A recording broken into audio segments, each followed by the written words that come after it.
Good morning, guys. Yo, I don't think this is ever gonna get not weird. I really don't. I'm hoping it will.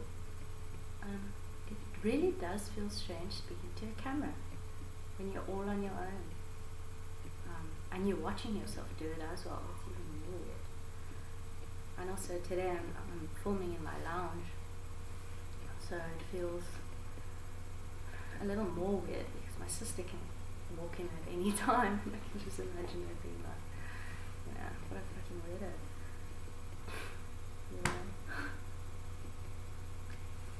Yeah. Thanks to my 15 subscribers. That's amazing. I really appreciate it, guys. I really do. Okay, so today I feel as though my channel is going insanely different to what I intended it to be in the first place, which is good. I'm just rolling all the punches. I'm seeing where it takes me. Like I did say in my first video, it is a process. So I'm going to grow as it's happening. I'm going to grow and change as it's happening. And yesterday I was just thinking a lot about, I was kind of having this battle with myself because,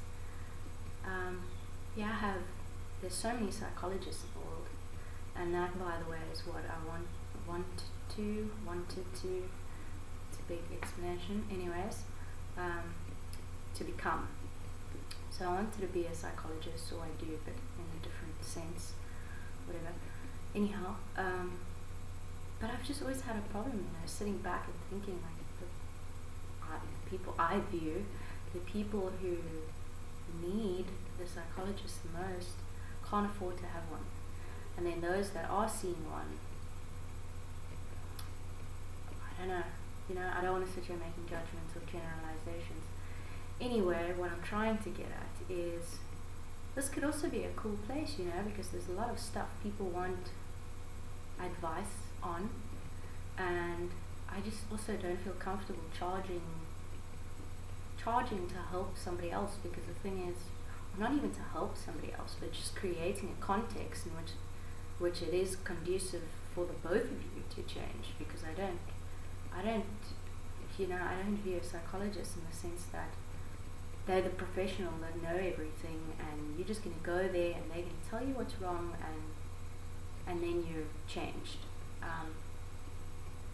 I view the psychologist as an equal at the end of the day. That's kind of how I would like to start my practice, or be within my practice. I don't want to practice from a weird framework of I'm the professional and here's your issue, Cool. I don't know, I want to make that person a cup of coffee, just chilling like, every other average day, and share and talk about my stuff as well, equally, so that they can be open about theirs, because it's kind of weird having to open up to somebody who's not being open to you. So how authentic is that relationship actually? If you're not being real as a therapist, how real is that relationship?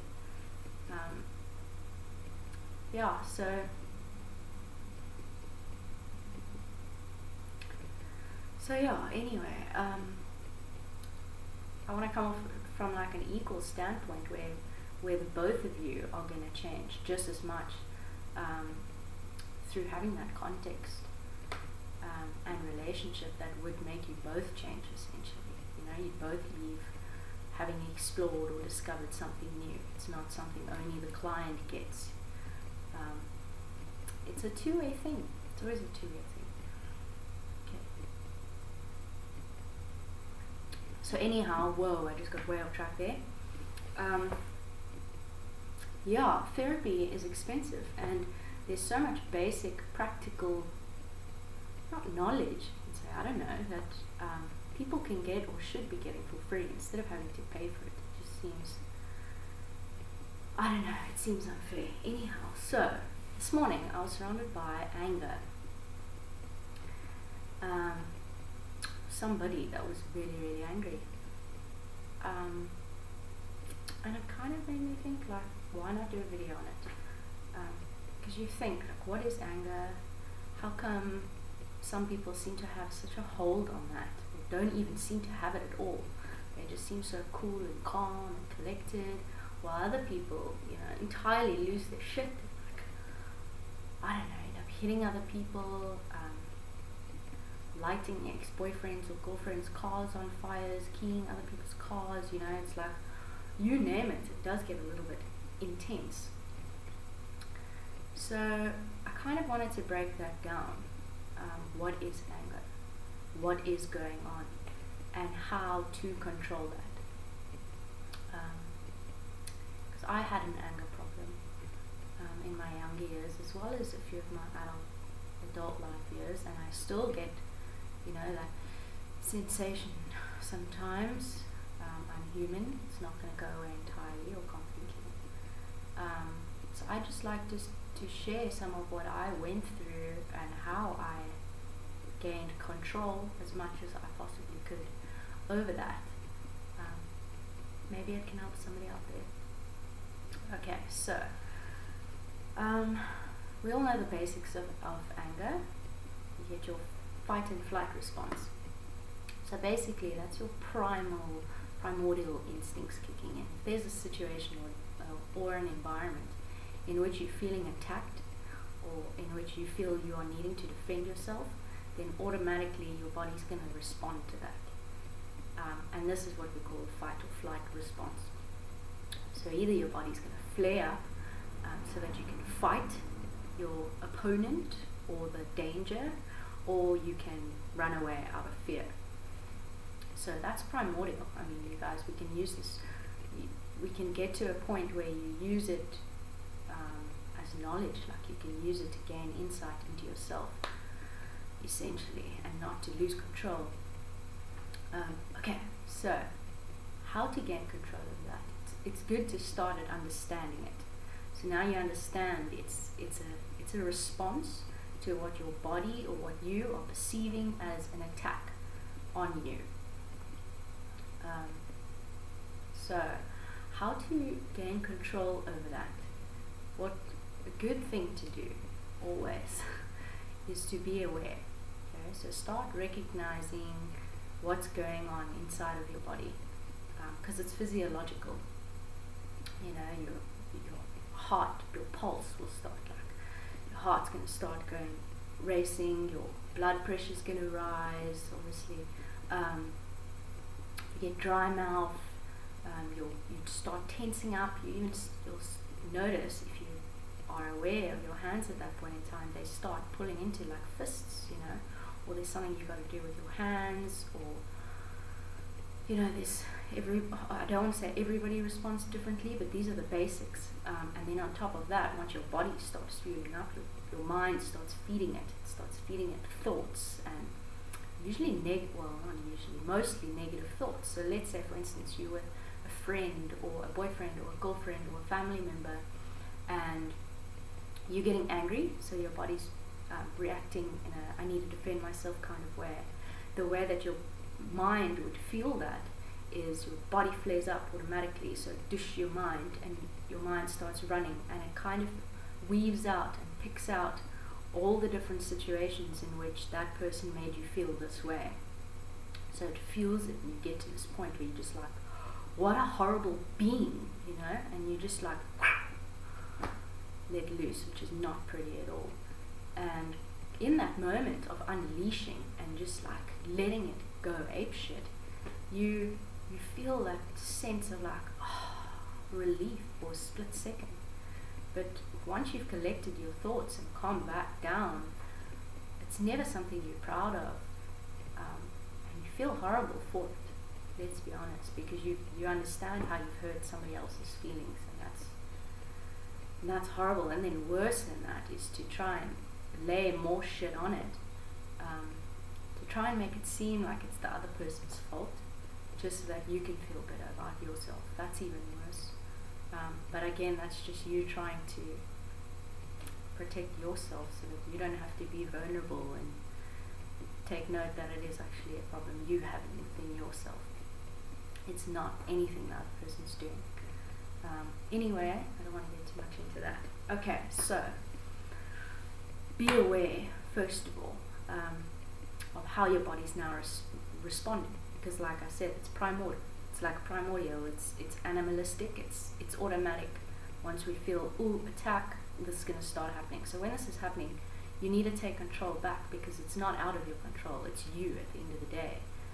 And your body and your thoughts do not control you. So you got to take back that control. And if you feel, if you're in that situation and you start being aware, like you need to be conscious, you know, feel how your heart's racing, feel like you can physically feel yourself tensing up, you can see all these thoughts, whatever. When that happens and you're in that situation, you need to remove yourself from that situation. Otherwise you're going to react in a way that you are not proud of. So remove yourself from that situation, and go do whatever it is that you do that gets your soul back into your happy place. And I don't want to sound all fluffy or whatever, but I mean, that's the most simplistic way I can put it. And everybody's got something different, whether it's, you know, sketching, painting, something crafty, to sporty like jogging, even going for a walk, going for a surf, even, I don't want to say eating because that's just replacing it with a bad habit. I don't know, some people even like cooking to take their mind off of it. My roommate in Thailand was a cleaning thing, you know, she needed to like clean to just like clear her head out. Hello Anki, I miss you. Anyway, so everybody's got something different.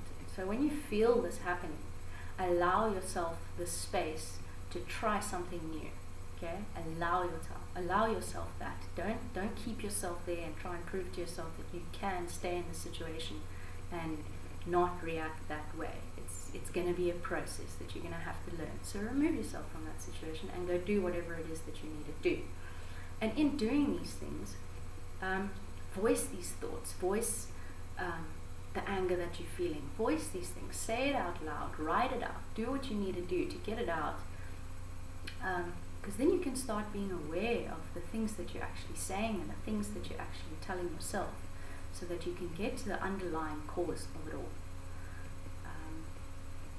which is a good thing. And also, just be open with the person or the people that you're surrounded by, whether that's your friends or your family or your girlfriend or your boyfriend, because it's definitely not a secret that you do have like a anger thing.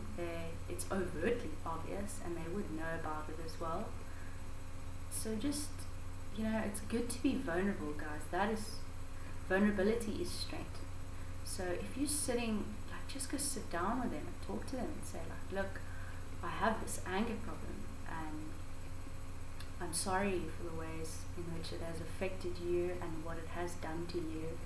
It's a problem I have, and I want to try and consciously make an effort to deal with that, to try and fix it, but I will need your help, you know. And I promise you, in doing that, it just relieves this whole weight off your shoulders, because it's like, you know, you don't have to try and do it on your own anymore. It's trying to have control that makes everything just spin out of whack. So in surrendering it, just think like, you know, I'm trying to fix this, I need your help. Things already just feel so much easier. So that's a good thing, you know. Speak to everybody that can support you. That's much easier. And then also, I completely just lost my train of thought. Let me try and gather it for a second.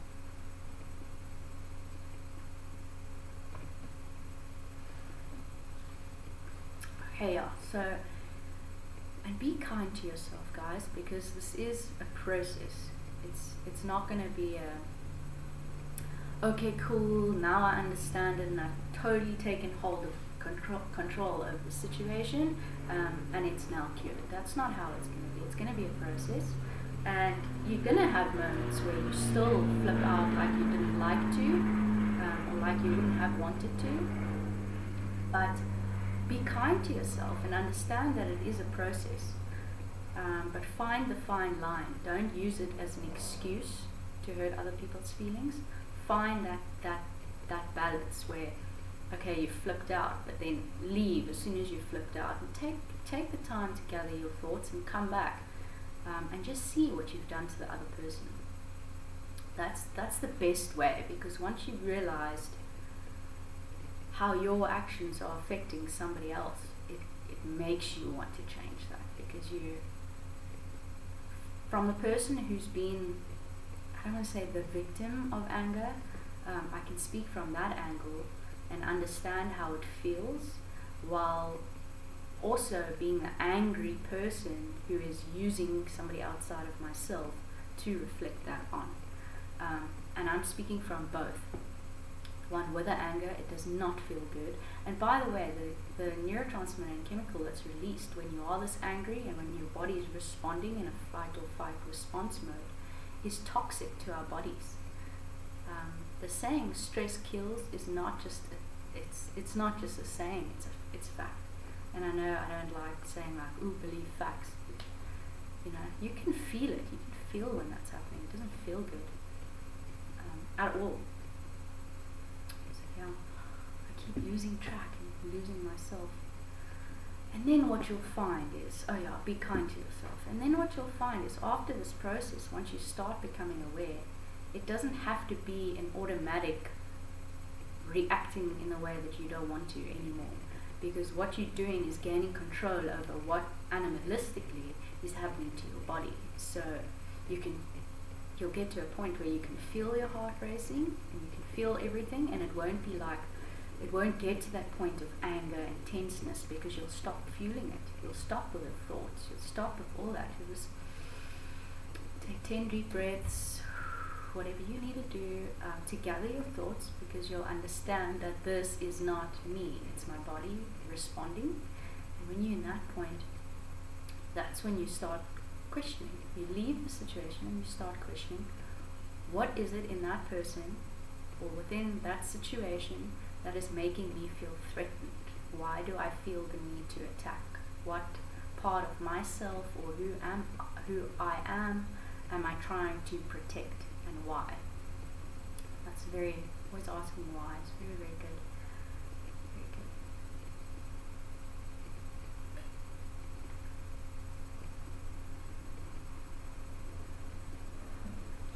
Very good. And then what you'll find, well, I can't speak generalizing, but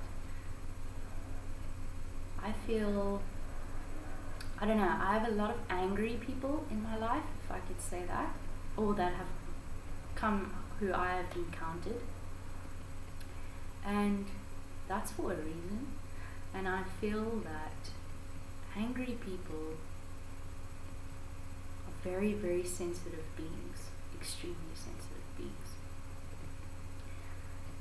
So try and also, you know, not also playing just the victim card from the person who's taking all the attacks and taking all of this. It's always a two-way street, guys. It's always a two-way street.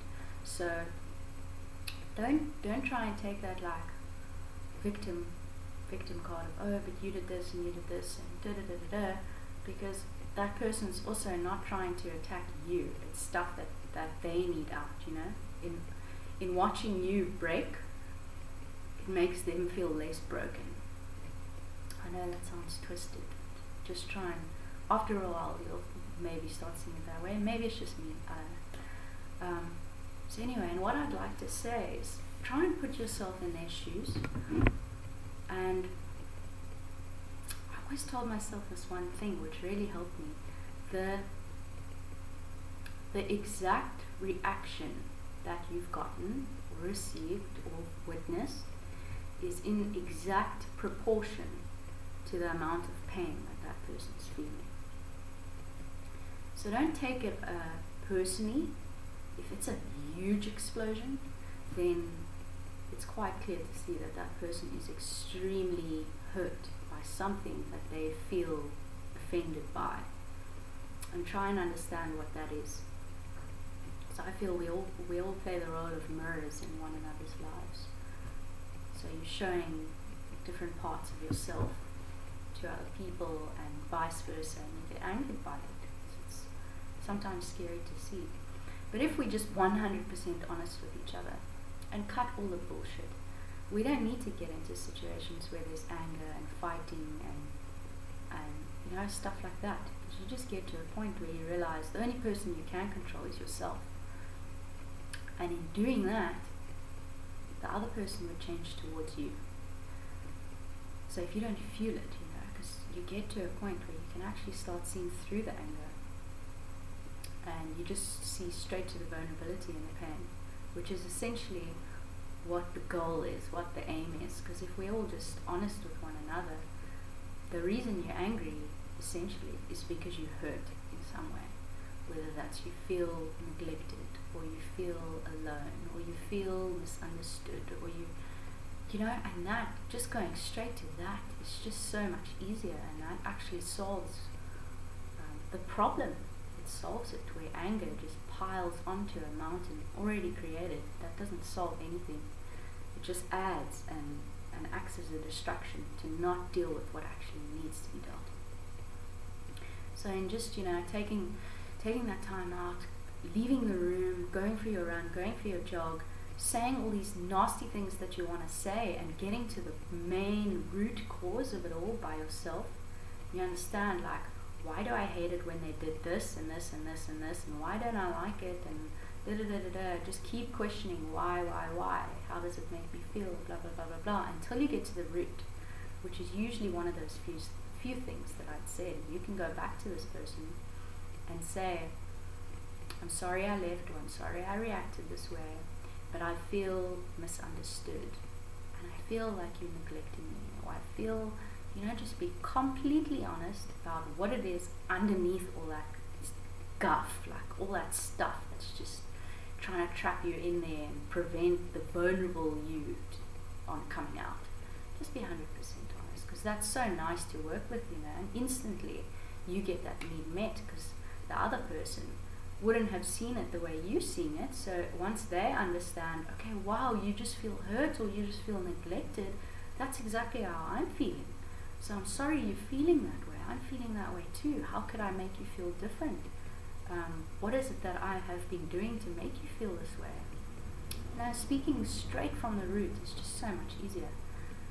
And you just feel lighter, and just like, you get your love side back, not this fear, anger, or jealousy, or any of this stuff. Like all those negative emotions boil down to those few things that I'm saying.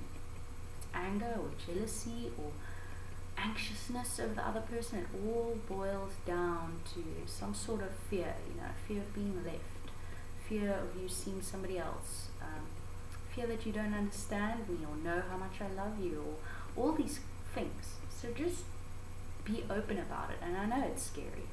There's nothing more scary in the world than loving, but there's also nothing more beautiful. So if you're taking a chance on love, whether that's in a relationship or in a friendship or with family, speak from that place, speak from your heart in pure vulnerability, because that's when you guys will grow. You can grow together in that way. You don't need to fight and be nasty and be rude and break each other down. It doesn't need to be done in that way. It can be done in a beautiful, beautiful way. If you're both vulnerable and open with one another, and learn from one another, and go through the process on your own, or together, or with the people that love you and surround you, and you'll start getting a hold of things, and you'll start feeling so much better. You'll just generally feel more positive and more content in life. So that was today's video. Anger, and how to get control of that, or gain control over it, or take your control back, actually, and not to gain anything. It's to get rid of, and to get back to your authentic self, not just like anger and fear and stuff that's been piled on you. Essentially, and then also to understand the person on the flip side of the coin, to try and understand both sides. And then also, I just quickly like to throw in, I would have liked to make a video every day, or maybe once every week, or I don't know how often it's going to be. When a situation outside of myself is showing itself, I'll take that as like a thing to sign, whatever. It'd be weird on you guys for a bit to make a recording in that. But from tomorrow, I'll be going away for just over 2 weeks. Yay! So I really need that. Anyway, so I don't think I'll be able to, because I'm not allowed to for the first 10 days have any technology, no books, no distractions, no nothing with me. So I don't even think I can't take any of this stuff with me. So I'm not going to be making a video in a little while, but I'll probably have loads more once I'm back. Other than that, have a beautiful, beautiful, beautiful day, and start seeing one another as beings, as souls. Look into one another's souls, and let's share our vulnerability, please. Let's stop pretending like everything's okay all the time and nobody's actually in pain, when everybody is suffering in some way. And I don't mean to say like we live in this morbid world, but everybody's got something, you know, everybody does, and what you're going through is not any less or any more hectic than the person that you're not even speaking to on a train or a bus next to you. Nobody knows what's going on, ever. So just be aware of that. Be aware we're all the same underneath all this, underneath the job, underneath all the facades. We're all exactly identically the same. So treat others as you'd want yourself to be treated, please. Being kind can go a long way. Have a beautiful day, and I'll see you guys shortly.